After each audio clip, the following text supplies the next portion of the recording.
Yo, what up, fellas, ladies? This is going to be the first part of a three-part tutorial for restands and resets with Shotgun Jacqui. First part, I'm going to show you different ways to apply the restand, also known as a dust, off an airborne opponent after you convert and once we're mid-combo. Just going to take it up to the part where we would normally do a typical combo ender, but instead of that, we're going to hit our opponent with a string once they're standing off the dust. Leaves us at a frame advantage with the opportunity to do a 50-50, pressure strings, tick throws, a couple different options. Second part, I'm going to go over those frames, ranges, and options for us and for your opponent. And in the third part, I'll just show you guys some applications. Might do a fourth part, fifth part in the future, depending on if we get some updates for the character. We'll see at that point. Let's get into this first part.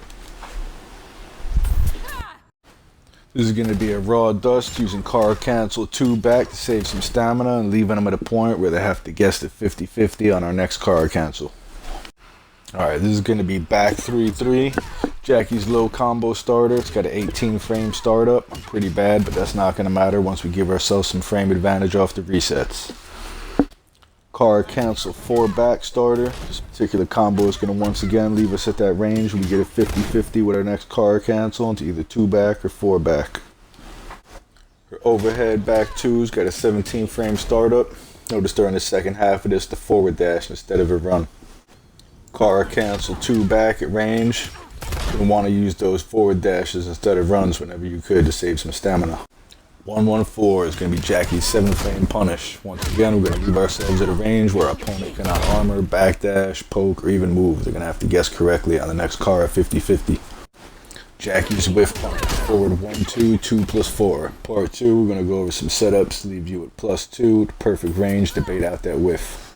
Jump in forward, run cancel 1. This is going to give us a little bit more range than Jacqui's jump-in punches. Could also be used crossing up to bait out armored wake-ups.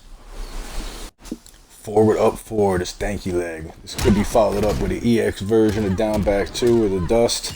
This variation actually gives that move a pretty good purpose mid-screen, so that's good. Down 2 into EX dust can be used in specific ranges if your opponent's at the peak of the jump-in punch. Next we'll go over some anti-airs. Air-to-air jump-in 3. Out of all the jump-in moves, probably got the best hitbox, stays active pretty long. You catch a regular dust after that. Leave him at that car at 50-50 range. Neutral jump punch. Jacqui's NJP doesn't have the best hitbox, but on a good read you can make it happen. You can get some good damage off it. That right there will leave us at the perfect range to apply one of those strings on hit and get some frame advantage for the next possible mix-up. That about sums up part 1. If I did have enough coffee this morning, hopefully I remembered all the different ways Jacqui has to open up her opponent and get one of those restands mid-combo. None of those combos are set in stone. It's just a little different variations and things that threw together. You'll notice some of them ended with a forward dash, where basically that's where we would apply one of the resets as far as the strings that are going to give us frame advantage. There's also different things we could do on block for tick throw setups. Some of those combos left them at range where they were like practically full screen, in which case they'd be able to block if we ran in and tried to hit them again, but they would have to block correctly if we did a car cancel into the lower the overhead. And if you think they're going to block correctly, you could just do a forward 4. It's going to leave you a +2. Good tick throw setup. We'll get into all that in part 2. Let me get working on that.